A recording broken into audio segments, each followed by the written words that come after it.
Saya Melia Sari, Latsar Angkatan 1 Kota Bandar Lampung, mempersembahkan laporan aktualisasi saya yang berjudul Penggunaan Metode Pembelajaran Eksperimen Kelompok Siswa Aktif Mata Pelajaran IPA guna meningkatkan kreativitas dan hasil belajar peserta didik kelas 5 di UPT SD Negeri 1 Kota Karang.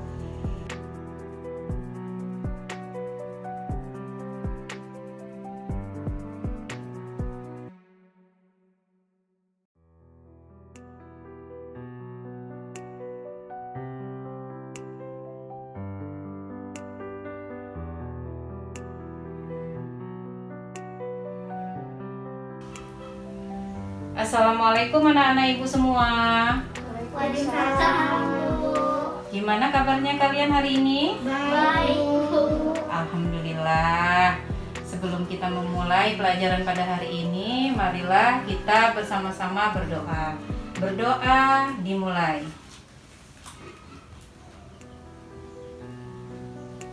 Berdoa selesai. Ya, pada pertemuan sebelumnya kita sudah mempelajari atau sudah pernah sedikit Ibu jelaskan mengenai materi perpindahan panas. Perpindahan panas terdiri dari 3 macam, yaitu konduksi, konveksi, dan radiasi. Jika konduksi adalah perpindahan panas tanpa disertai perpindahan zat perantaranya. Salah satu contoh perpindahan panas secara konduksi pada kehidupan sehari-hari, misalnya pada saat kalian memegang gelas yang berisikan teh panas, tangan kalian akan terasa panas. Perpindahan panas yang kedua yaitu perpindahan panas secara konveksi. Perpindahan panas secara konveksi adalah perpindahan panas atau kalor melalui perantara dengan disertai perpindahan zat perantaranya. Contohnya dalam kehidupan sehari-hari seperti ibu kalian yang sedang memasak air. Pernah lihat ya ibu kalian masak air? Pernah lihat tidak, Nak? Pernah. Ya. Pada saat masak air dan air itu mendidih, air itu seperti diaduk-aduk.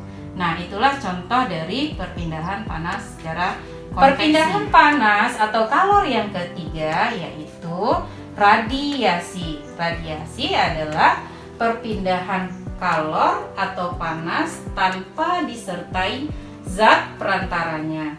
Contohnya dalam kehidupan sehari-hari seperti kalian misalnya mencuci baju, itu bisa kering di bawah terik matahari. Kenapa bisa kering dengan ditaruh di bawah terik matahari? Karena panas matahari langsung mengenai pakaian yang kalian jemur. Sebelum kita melakukan percobaan perpindahan panas secara konduksi, konveksi, dan radiasi, Bu Guru akan membagikan tugas kepada kalian. Ya, ada yang bertugas mencoba, ada yang bertugas mengamati, dan ada yang bertugas menyimpulkan. Naswa Zafira Ibu minta sebagai yang mencoba, Alia Faza Azahra dan Alika bertugas mengamati. Untuk yang mengamati silahkan dicatat apa yang terjadi pada peristiwa yang atau percobaan yang kita lakukan. Kaila Maharani menyimpulkan dari hasil yang kita. Jadi air panas sudah Ibu tuangkan di sini. Selanjutnya silakan Naswa Zafira Zalianti. Langkah yang pertama kita bisa masukkan air hangat ya, sudah. Masukkan sendok ke dalam gelas yang berisi air panas, sudah kita masukkan. Selanjutnya setelah beberapa saat peganglah ujung sendok dengan tanganmu. Ayo Naswa, kamu pegang. Tetaplah memegang ujung sendok selama kurang lebih 2-3 menit ya. Kamu pegang. Sudah kamu pegang? Kira-kira sudah ya. Apa yang kamu rasakan Naswa Zafira? Terasa hangat ya? Ya, jadi tangan Naswa Zafira pada saat memegang ujung sendok itu terasa hangat. Ya. Mengapa demikian? Karena perpindahan panas, kalian harus ingat perpindahan panas secara konduksi merupakan perpindahan panas. Langkah yang pertama adalah silakan Naswa Zafira masukkan zat pewarna makanan ke dalam air yang berisikan air hangat.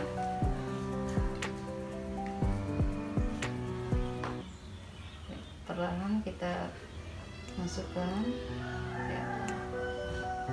Ya. Coba kalian perhatikan, ya, di situ. Pewarna makanan yang kita masukkan ke dalam gelas yang sudah diteteskan oleh Naswa Zafira tadi perlahan berpindah ke mana ini, Nak? Ke dasar gelas ya. Tuh lihat ya. Lama kelamaan kita tunggu, lama kelamaan pewarna tadi berpindah ke dasar gelas, ya. Sudah bisa dicatat yang mengamati. Ya, jadi setelah dimasukkan kita tunggu pewarna makanan tadi berpindah ke dasar gelas. Selanjutnya yang langkah yang kedua, masukkan es batu ke dalam air yang sudah berisi zat pewarna tadi. Yuk, silakan Naswa Zafira. Kita ambil es batunya, ya. Kemudian masukkan, ya. Nah, kita lihat, ya, perhatikan. Jadi pewarna makanan tadi berputar naik ke atas. Percobaan perpindahan panas yang ketiga yaitu radiasi. Alat yang digunakan adalah korek api, lilin, dan penggaris. Ya. Selanjutnya, langkah yang pertama kita hidupkan dulu lilin menggunakan korek api.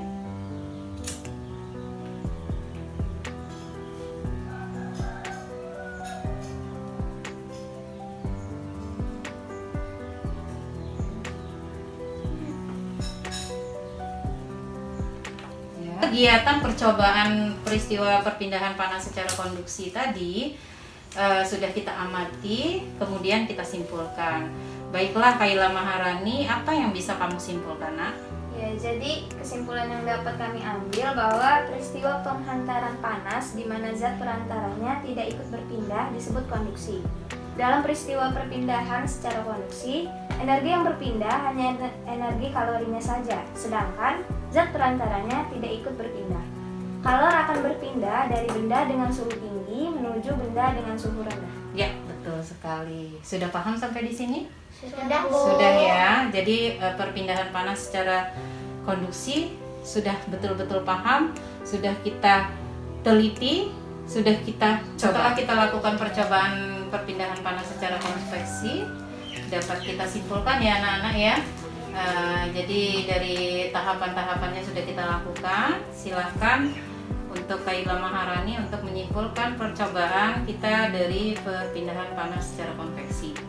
Jadi kesimpulan yang dapat kami ambil bahwa awalnya suhu air dalam wadah dan suhu cairan pewarna makanan adalah sama, tetapi saat dimasukkan sepotong es batu, maka air di bagian atas wadah gelas menjadi lebih dingin dibandingkan di bagian bawahnya.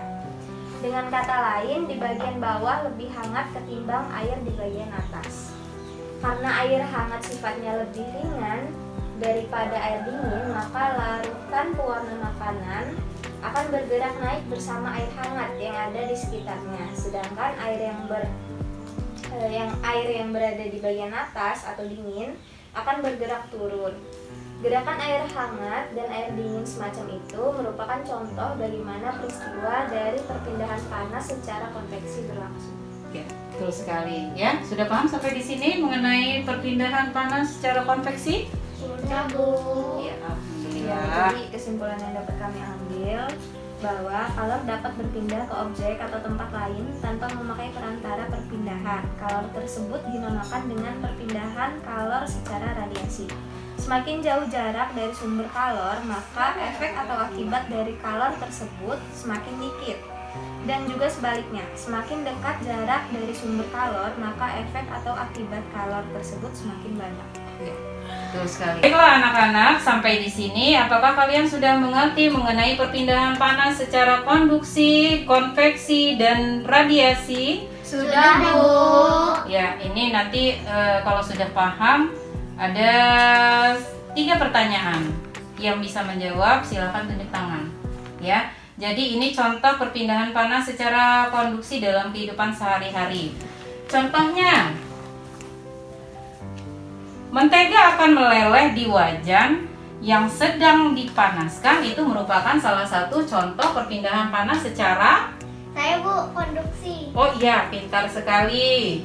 Selanjutnya,